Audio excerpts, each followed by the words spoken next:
Okay, let's check out this whole healing pattern.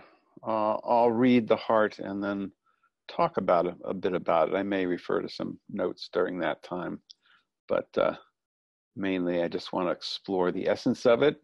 The heart, a little description says, human suffering arises from many sources, undermining clear presence and responsiveness. Collective dynamics of war, poverty, oppression, cultural narratives, and damaging environments dance with personal histories, beliefs, behaviors, physiologies, genetics. So work towards healing people and their contexts, their individual and collective physical, social, narrative, and natural life spaces. So we're not just here to fix up people.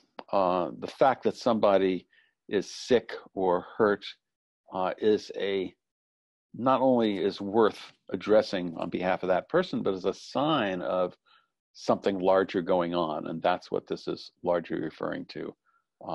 If they are impoverished, if they're in a war zone, these things, if their type of person is regularly oppressed, they're refugees, whatever, these are contextual circumstances that undermine health and undermine the ability of people to give their gifts on behalf of the whole, which is part of what we in the Wise Democracy movement and paradigm are thinking in terms of.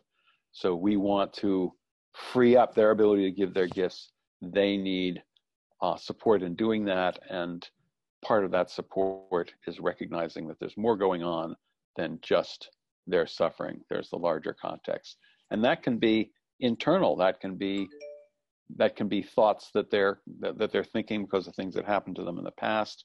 That could be the way oppression and the equity card we talked about.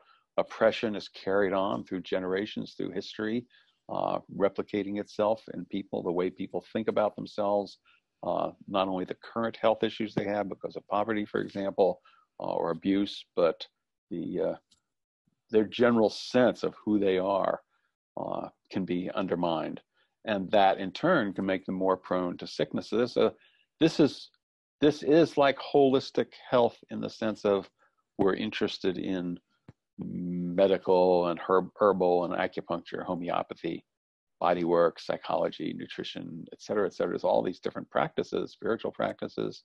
I'm not an authority in any of them, and all of them are potentially useful in any case, but it's expanding beyond those to what are the larger human, community, natural, ecological wholes that they're part of, that whatever's going on for them is expressing.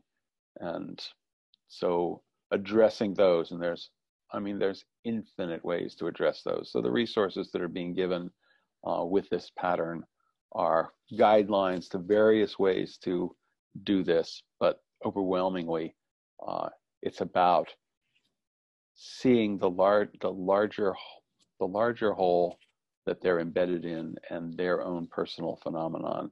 The individual, collective, systemic things are all part of a whole that we want to address, heal, transform, improve, so that there's a wholesomeness, a wholeness, aliveness, presence more in that person and their context.